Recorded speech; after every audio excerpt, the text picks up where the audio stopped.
Welcome back to Trajecta Talks. I'm your host, Alex Savanovic. For the past few episodes, we've focused on either high level market concepts like AI and finance or the technical necessities like dissecting fees.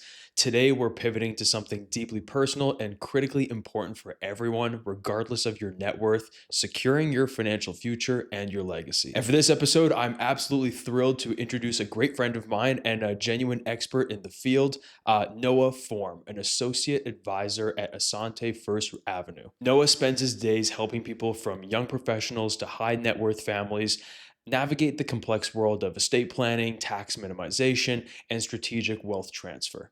Now, before we get into our interview with Noah, we're going to have him on in a few minutes. We have to do the market update. There is a ton going on this week. Let's start with the tech tension and the triumph. The biggest story this week, arguably, has got to be Nvidia, which has just made history by becoming the world's first $5 trillion company. The stock surged after President Trump's comments on Wednesday, where he expressed optimism about easing US China export restrictions, potentially allowing a less powerful version of their advanced Blackwell AI chips to be sold to Beijing. This prospect of unlocking a massive strategic market fueled investor confidence, adding $1 trillion in market cap in just 3 months. And this happens just as the Magnificent Seven earnings season kicks into high gear. While we don't have results yet from Microsoft, Meta, and Alphabet, these reports are due out tonight and over the next few days. Now, given what the tape has done, the street is anticipating strong growth from this group, and their performance will be critical in calming those simmering AI bubble fears. Now, moving away from Mag 7, in a major strategic deal, PayPal announced yesterday that it is partnering with OpenAI to integrate its payments directly into ChatGPT. This partnership enables agentic commerce, allowing ChatGPT users to go from a product discovery chat to instant checkout using their PayPal wallets. This move aims to connect PayPal's global merchant network directly to ChatGPT's huge user base, positioning PayPal as a key financial backbone in the emerging AI-driven shopping economy. The stock jumped 10% on the news, signaling investor approval for this bold new direction, or maybe it was just hype. It seems like every time ChatGPT or OpenAI mentions a company they're partnering with, the stock just rips. Now, turning to the transport sector, UPS delivered a surprisingly good earnings report yesterday for its third quarter. The company beat consensus estimates on both earnings per share and revenue, and importantly, offered an upbeat fourth quarter sales forecast projecting revenues near $24 billion. This resilience, especially in their international package segment, offered a needed sign of strength against what has been a challenging volume environment in domestic shipping. Now, the biggest news of the week, arguably a little shocking, some didn't really seem to think so, but in the M&A space, we saw confirmation yesterday that semiconductor companies Qorvo, QRVO, and Skyworks Solutions, SWKS, are combining in a roughly $10 billion cash and stock deal with Skyworks acquiring QRVO.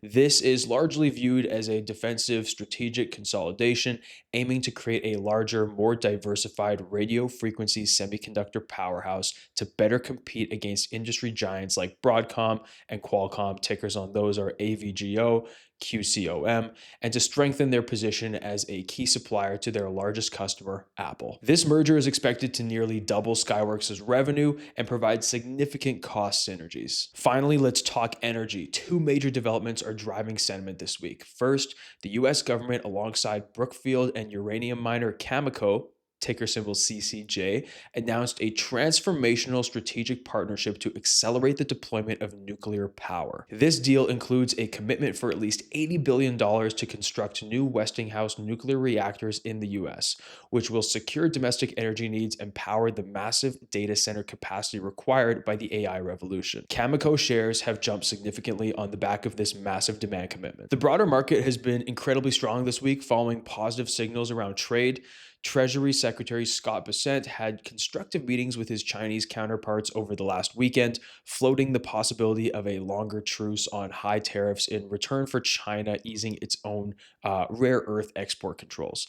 These high-level staff meetings ahead of the planned Trump-Xi summit later this week have injected optimism that geopolitical tensions may be de-risked, providing a major tailwind for global equities and supporting the rally we've seen so far this week. Now, that's it for the market update. We're going to spend the next hour demystifying a few of these concepts with Noah. We'll discuss why you need an estate plan well before retirement, some of the biggest mistakes that people make with wills, beneficiary designations, and how sophisticated tax strategies can ensure more of your hard earned money stays with your family and not with the government. All right, how's it going, everybody? We are back and we have Noah Form with us. Noah, how are you doing, buddy? It's good to see you. I'm doing pretty good, Alex. How are you doing today? I'm good. I'm excited for this episode. I know you got, well, actually, for the viewers that don't know, Noah and I went for lunch a few weeks ago with another close friend, and I learned a lot at this lunch. And so I was instantly like, we got to hop on a podcast and we got to talk about some of this stuff because I know it's going to be relevant to so many other people. So if you don't mind, maybe just give us a quick introduction to who you are, what you do for work, and then we can dive into some of the questions I have. Yeah, definitely. So first of all, I love what you're doing with the podcast. I think it's really Appreciate it. neat. In my line of work, we get a ton of questions from people. I have people messaging me on LinkedIn looking for financial advice on all sorts of things. The Canadian sort of financial system, it keeps getting more complex. The Income Tax Act keeps growing, and it's tough to keep up with when it's not part of your job. Hmm. That's sort of exacerbated by the fact that they don't teach it at all in school. So I think this is awesome and people need it. So yeah, I guess to talk about myself a little bit. So I work at a financial advisory firm, local wealth management firm in Saskatchewan.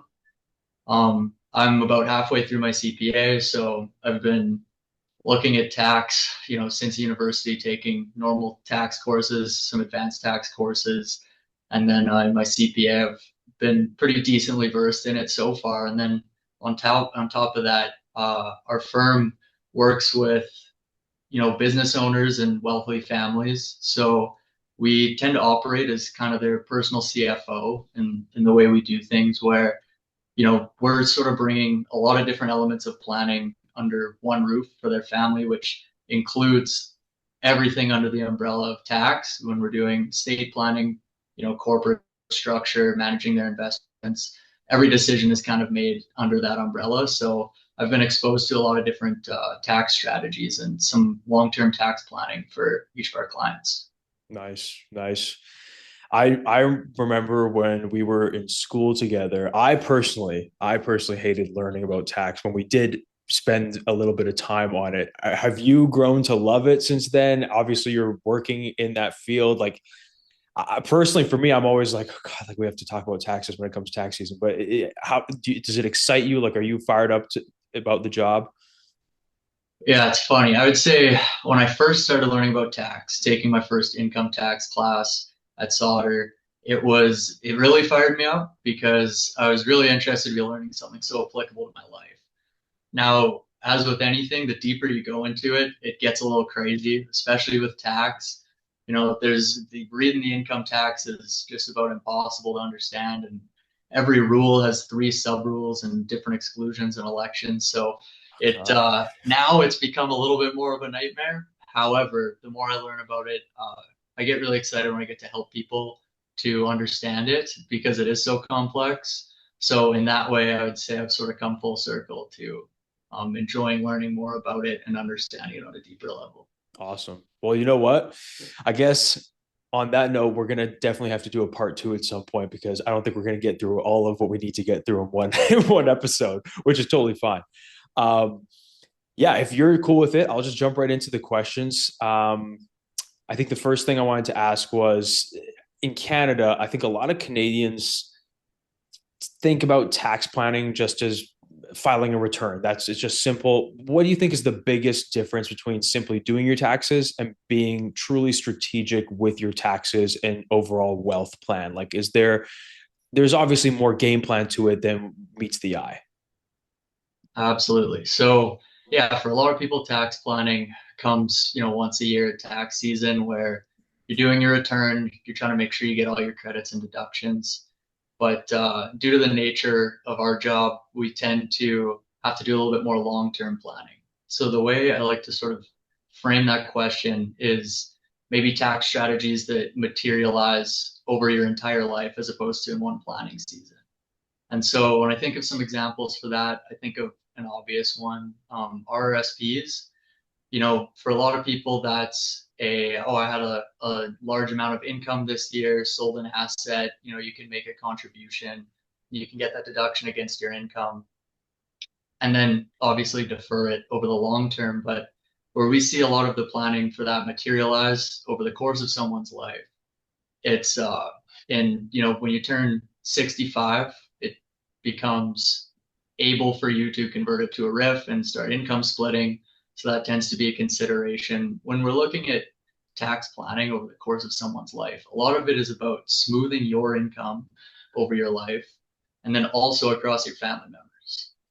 So with an RSP, it's mostly across the family members. There's a sort of subset of an RSP called spousal RSP as well, where you're able to contribute. Say you're the breadwinner of your family, you can contribute, get the deduction at your higher tax rate, and then your spouse can withdraw in the future. Assuming that they've had lower income over the course of their life, that allows you to transfer that income tax basically from you to them at a lower bracket. Mm. Um, a second one, as a sort of a quick example, I would say is corporations. I know we talked about that a lot at lunch. And what that basically allows you to do is it's again, it's expensive because you have filing fees for your corporation, cost to set it up. We would generally only set it up once you have enough active business income to have a lot of retained earnings that you're keeping on the side. And so you pay a lower tax rate on that active business income. And then with the money set aside, you can invest that in your corporation. Now, the corporation offers some flexibility in terms of if you have family members working there, we tend to work with a lot of family business owners. So you can actually use that to split income, which is another way to basically smooth income over your life across family members. Which a good example of this I like to think of is, if you make $100,000 a year for 2 years and $0 a year for the next 2 years, you're going to pay more tax than if you make $50,000 a year for each of the 4 years. Mm-hmm. And then similarly, a more obvious one is if your family income is 100 grand and you're paying, at the top marginal tax bracket yourself, you're going to pay more tax than if you can split that into two incomes of $50,000. So there are special rules, tax on split income rules that we won't get into, but they do allow you, if you have family members that work at the firm, to split income with them legally. And then later on in your life, your corporation basically becomes kind of like a faucet. It's an income stream that you can turn on or off. So Mm. depending on, years where you have lower income or in the future, maybe in retirement, you're able to turn on that faucet to help again smooth your income over your lifetime. So Wow. yeah, that's a lot of information. I guess I'll touch on one more thing really quickly. So an important thing to remember, active business income coming into your business, taxed at preferential rates. Your investment income in your business is taxed at, it's considered AII. Believe it's aggregate investment income. It's taxed at a higher rate. Now, when you pull it out, there are basically some mechanisms that help even that out. RDTOH, refundable dividend tax on hand, and your capital dividend account. But for that time period in the corporation, income paid in there is taxed at a higher rate, and you don't get it back until you pay it out. So it's important to pay attention to those accounts too when you're adjusting your faucet, because it can make sense to pay it out earlier when you have capital dividend account, which is tax-free money. So I'll stop it there. That's a Right. pretty in-depth answer. I should have led with this, but anyone listening to this definitely needs a pen and paper. They shouldn't be listening to this while they're driving. And I'm gonna try and make it, easily No, digestible, no, use no, some no. examples and stuff. But No, it's a perfect answer. It's so good and in depth, and it's what we're looking for. So thank you for that. Um, I guess yes. that my follow up question then is, I guess for let's say the average Canadian family with a house, some savings, what like essential legal or financial document or information is the easiest to forget, but the most important to have in place? Um, I guess what are some of the costs or drawbacks of not having that? What have you typically seen that people maybe get to stage B they start at point A, get to stage B, and they're like, shoot, like I should have done that at stage A, and then they have to backtrack? Or what is some common things you've seen? What are some common things you've seen? Yeah, so this will draw a little bit more from my advisory experience as opposed to tax, but obviously the first thing that comes to mind is a will. Mm. So that is something that is generally pretty cheap to prepare and pretty important as soon as you start to have some real wealth and assets when you're looking at investment accounts and a house. Um, if you were to pass away, what happens if you don't have a will is basically you have to pay the government legal fees to deal with it. You have to pay probate no matter what, but if you have a will, it's going to be a lot cheaper for you in the end. I guess there's the explicit costs, the legal fees, and then a lot of the implicit costs are Sorry, Noah, can uh, you, sorry, just so for the people who don't know, can you explain probate? probate. So probate is basically when you have a will, you need somebody to prove that it's actually yours. Hmm. So if you were to take a will to the government, say, hey, this is mine, or if, let's say no, let's say someone brings a will to us and says, hey, I'm supposed to get $1 million. And you say, okay, I see the will, and you give someone $1 million. Then another person comes and says, hey, no, this is the real will. I should have got that $1 million. We're in trouble. So probate is basically the government verifying that the will is the actual will and is accurate. And so Mm. there's a cost attributed to that. I see. Okay. Okay. Sorry, I didn't mean to interrupt you, but just some people won't understand all the terminology. But go ahead with your Right. I answer. know. I try and be better for that as well. Um, so yeah, the other thing is, a lot of people do some pretty in-depth estate planning to make sure that their assets transfer tax efficiently. And a lot of that is done through your will, especially on the second spouse's death. On the first spouse's death, there's a lot of sort of tips and tricks of the trade you can use to have investment accounts transfer to a spouse. But on the second death, that's kind of where everything gets dispersed to, kids or charities, whoever your beneficiaries are. And you want to make sure that that's watertight. Otherwise, you can end up with some implicit costs of, higher tax than you would have liked on the dispositions of those assets. So the other thing I would think of is basically a will just puts you in control of where your assets go. Hmm. If you don't have a will, the government essentially gets to determine that. And a lot of people don't like that idea. Um, you want to pass on your wealth the way you want it. You want to pass on your values the way that you want to. And to allow the government to do that for you is generally not part of people's plan. So Hmm. given that a will is, fairly cheap and, helps prevent a lot of conflict and misunderstandings in the future, it's probably important for people who have any sort of significant assets to get a will drawn up. Now, you might not know the answer, but I'm going to ask anyway. I know the thought of preparing a will for a lot of people who are superstitious, especially, they are like, I don't want to prepare a will because it might prompt me to have an early death or whatever. There's a lot of people who have that superstition. I don't share that superstition, but there are folks who do, and they might avoid preparing a will till very late in life, and they might actually pass before they do create one. Can you explain a little bit what the process is if the government were to take that into their hands? Is there like a cookie cutter approach that they take, or how does it work when the government gets involved, if you know? It's a good question. First, I'll sort of address your first implicit question, and that is, these things can be kind of grim. Uh, we have to talk to clients about this stuff a lot in terms of estate planning and, suggesting a will. We like to kind of frame it as a will is not really about you. A will is sort of a gift that you can give to your family in terms of not giving them an absolute nightmare when you pass away. Smart. And, for a lot of people, even young families, uh, it's more beneficial for your family for you to have a will in case something bad happens as opposed to just thinking it's, I guess, about you. Mm-hmm. Secondly, so I guess when it goes to the government, as far as I understand, I think it ends up basically going to court and they have some specialists to figure out where everything goes. I don't know the exact process really beyond that. Okay. Okay, no problem. I guess we'll move on to the next question then. You help people, I guess, essentially find creative solutions, especially the advisory role that you had. Can you share just a simple, maybe anonymous, obviously, example of a common financial decision like saving for a house or retirement, where a small planning twist made a huge, surprising difference for a client, like a positive difference for a client? That maybe something they didn't Yeah, know, but you brought to them and they were like, wow, I hadn't thought of that. And it made such a difference for them years down the road or whatever.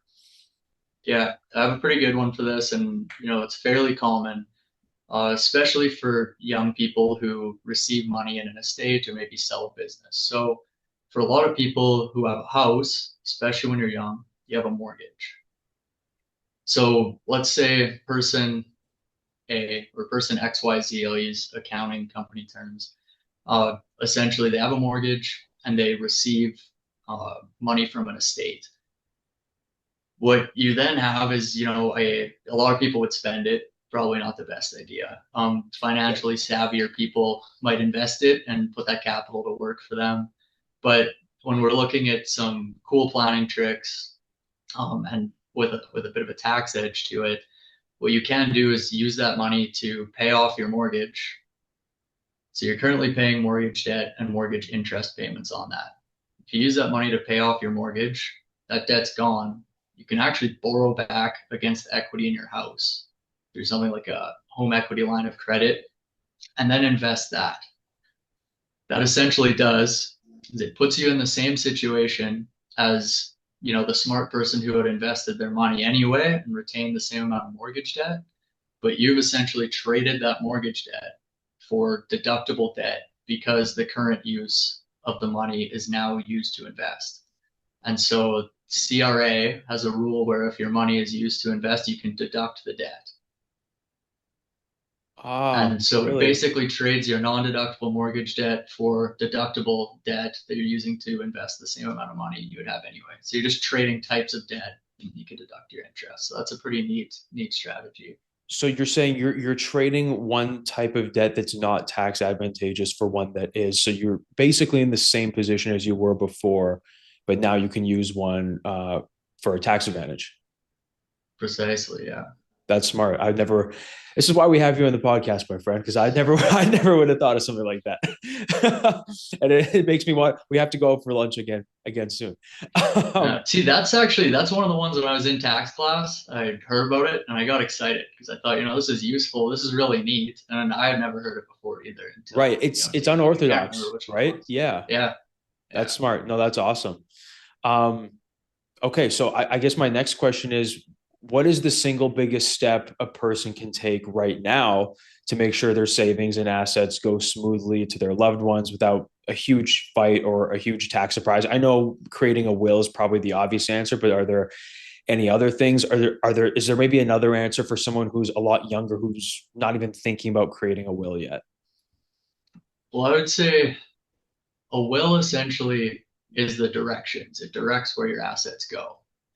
But a smooth transition is a lot deeper than that. So when we think about how to transition assets smoothly, we're thinking sort of how you frame it in the minds of your beneficiaries.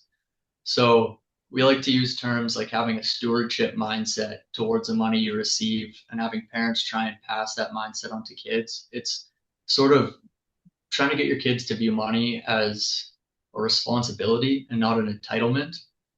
And then when you have those conversations and frame it that way, it avoids a lot of conflicts in the future that might come up, between kids or mistakes that kids might make with money. Um, so we'll often talk about financial education and the way we frame what they are inheriting to help kids kind of understand what it all means and help parents sort of again we were talking before pass on their values to their kids because you can't really do that fully through a will is Mhm. more so directions. Right. So you're saying the answer to that is less a numerical slash financial question and more of a person to person. You're actually having a conversation with the client and explaining this sort of thought process to them so they can pass it along to their family members. That's what I would say is the biggest thing, and that's the easiest one for clients to kind of check boxes off. I mean, if you if we're doing planning for clients, we take care of a lot of the numerical stuff in terms of, avoiding tax when passing assets, but that's really one that a client has to take ownership of themselves. We'll have kids in for meetings and we'll offer to explain stuff to them, but it doesn't have the same impact necessarily as assuming it's parents explaining it to the kids. They can really talk about their personal values and what they want, the kids to feel about their money. Of course. So this is, I know this one will hit home for a lot of people. Many people, I think, feel that they're paying too much tax. What is one common low-hanging fruit opportunity, maybe a simple mistake or misdeduction that you see Canadians make on their taxes that's easy to fix with just a little bit of planning? Like what's the easiest thing you guys see time and time again? Okay, I have a couple ideas right away, but Okay. first I kind of want to frame it for those who feel that they are paying too much tax. They should consider themselves lucky in a sense. We always say it's better to have a tax problem than an income problem. And that's one way to kind of frame it because, sometimes you just end up having to pay tax. But that being said, there are some ways, some easier ways to reduce it. Um, One that we see come up a lot with our clients is um, we have a lot of philanthropic clients. And so a lot of people, when they think about donating money, they think about, I have X amount of income. I'd like to donate to a charity, and they'll donate, cash out of their bank account. But it is actually significantly more tax efficient if you were to donate that same amount in appreciated securities. So you can take your stocks with the highest amount of capital gains, donate them to a charity of your choice, and then you get a tax receipt for the total fair market value, and you can avoid ever paying those capital gains. And the charity gets the amount of the fair market value. They don't have to pay tax on it either. So it's an easy way to sort of see out your philanthropic goals while saving a lot of tax along the way. And if you Mhm. donate from a corporation on a second level, you actually get the same treatment in terms of a tax receipt for the whole amount, but you also get capital dividend account um, room for the total amount of the capital gain as opposed to just half of it. So it's very tax efficient, if you have money you want to donate from a corporation as well. I Another can little almost I can hear the pencils scratching, people writing this down. Another quick one is minimizing unnecessary trading. It's just because we see, investing is fun and a lot of people can get a little trigger happy sometimes. So basically, holding a stock over a long period of time is essentially a free tax deferral mechanism. If you own, say it's just an ETF, you're investing on your own, and you own an ETF for 30 years and you never sell it, you never actually have to pay tax on it until you sell it. So you get to defer that tax for sort of as long as you want until you sell it. And for people who are sort of unnecessarily maybe selling early, you'd be incurring capital gains tax when you don't have to. So that's sort of an easy one for DIY investors to maybe just keep in mind. Another easy one would be tax-free savings accounts. This one is super easy, but also not a lot of people know about it. Let's say if your spouse is the beneficiary of your tax-free savings accounts, where for most couples, that's the way it goes. You can either list them as a beneficiary or a successor holder. If they're a beneficiary and you pass away, your tax-free savings account pays them out all the cash. There's no tax because it's a tax-free account. That's awesome. However, if you were to just list them as a successor holder, then they actually get your TFSA in its character. So it actually stays as a tax-free savings account and remains growing into the future without tax. So that's a Wait, pretty sorry, easy one. I need to double click that really quick. So it stays as a tax-free savings account when it, so do they now own two TFSAs if they already owned one for themselves? And now they have double, essentially, if they were the same age as that person, they would have double the contribution room. Essentially, yes, it's double the Wow. contribution room. I don't think you get double contribution room each year. Like, Right. it's No, typically about going seven forward, you thousand wouldn't dollars. double up, Yeah, but in I guess looking back, you would it would sort of be like you had it up until this point. yeah, and it continues to grow. So Wow. any growth in there is still going to be not taxed. And Wow. then the last one, I guess I want to talk about, this sort of touches a little bit on I can't remember what the question was earlier. We were asking for more maybe numerical ideas for saving tax and passing on assets. So with a corporation, what tends to happen if you haven't done proper planning is if you're passing on a corporation in an estate, you can actually be double taxed on it. So the reason for that is because when a corporation is the owner of a corporation passes away, the assets in the corporation are deemed to be disposed of. And so there's tax owing in the corporation on that.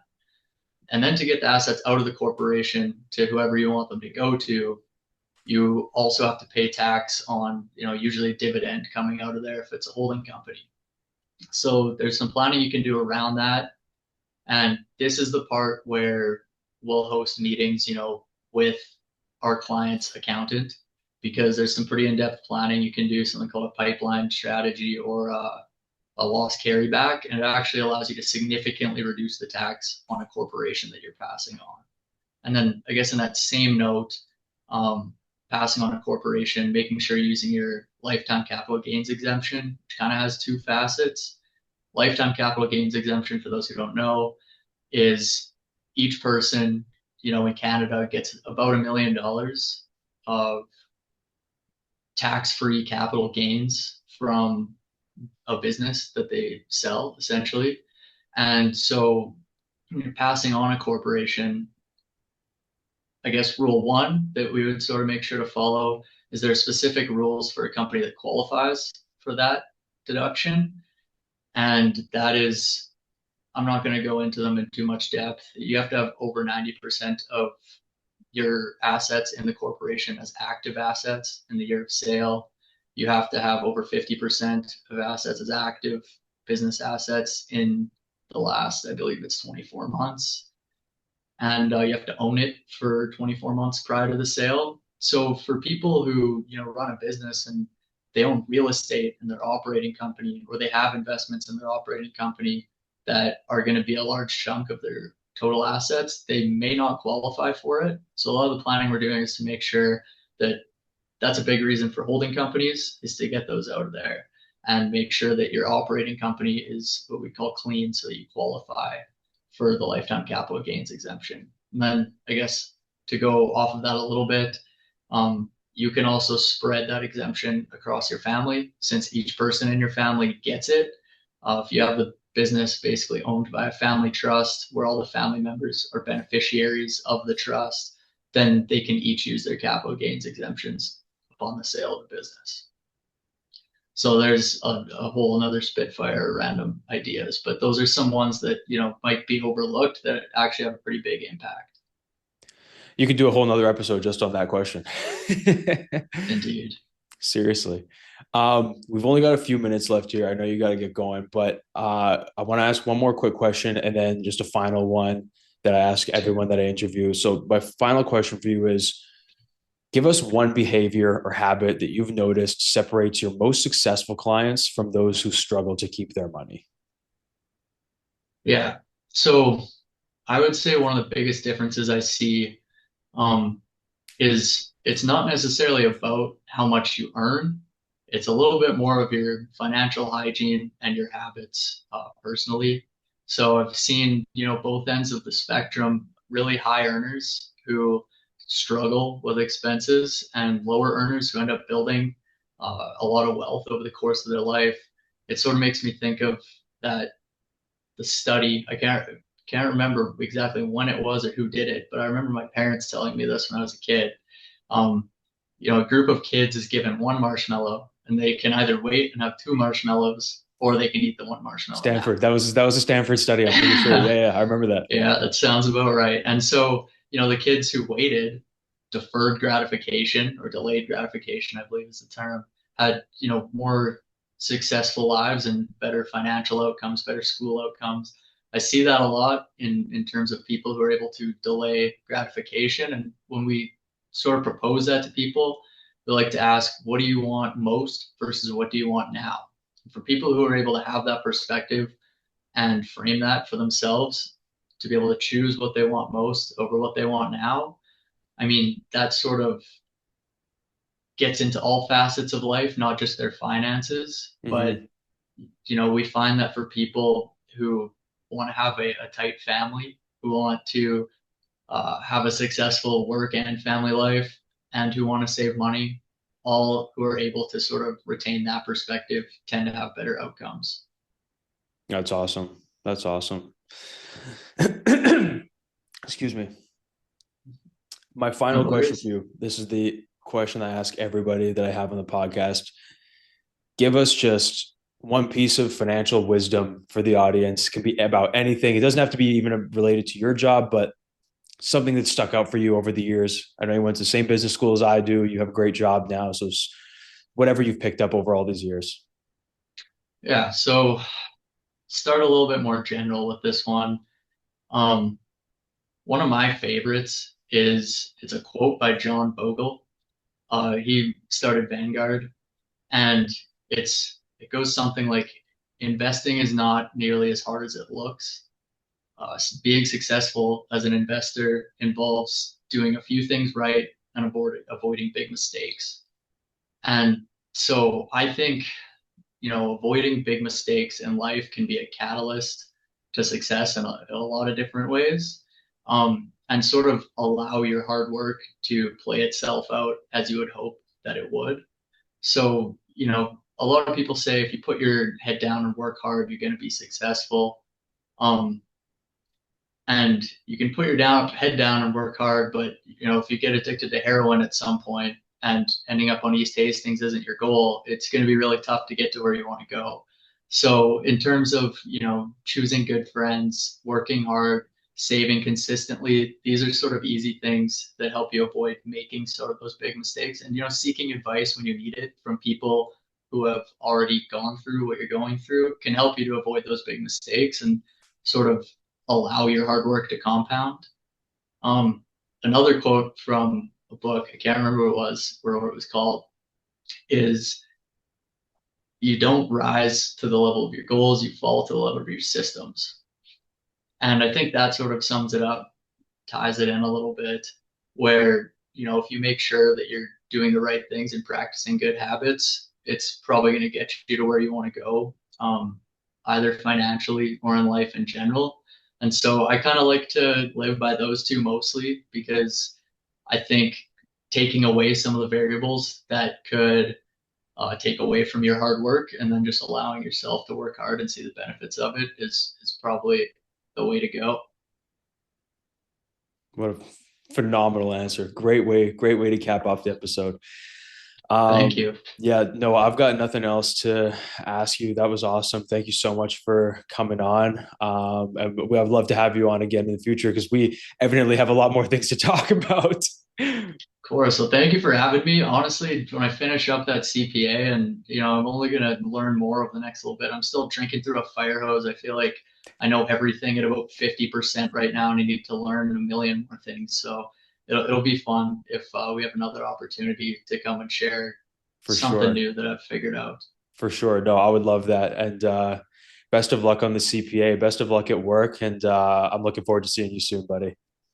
Thanks so much. Always good talking to you. Thank you, buddy. Okay. You take care. Have a good night. You too. Bye bye. Bye bye. So, folks, there you have it, a profound look at wealth preservation planning with Noah Form. We hope to have him on again in the future as his insights are truly invaluable, and we greatly appreciate him taking the time to share his expertise with the Trajecta Talks audience today. So, that wraps up our essential discussion on estate planning. I hope this episode empowers you to take the next critical step in securing your financial life. To stay connected and continue your learning journey, be sure to follow us and our sponsor, Trajecta University. You can find us on Instagram, TikTok, LinkedIn, and Facebook by searching for Trajecta University. That's Trajecta University. Also, check out our YouTube channel at Trajecta_Talks Talks, where you can watch this episode and find a ton of other great content. All the links are going to be in the show notes down below for you. And make sure you join me next time as we continue our conversation about building your financial future. Until then, keep learning, keep investing in yourself, and keep building your future. Have a fantastic Friday. Take care, and I'll see you next week. The content of this podcast is provided for informational and educational purposes only and should not be construed as financial, investment, legal, or tax advice. The views and opinions expressed by the host and any guests are solely their own and do not reflect the views of any employer, firm, or affiliated institution. Any examples or strategies discussed are general in nature and may not be appropriate for your personal circumstances. Always consult a licensed financial advisor or other qualified professional before making any financial decisions. The host and production team assume no liability for any loss or damage resulting from reliance on the information provided in this podcast.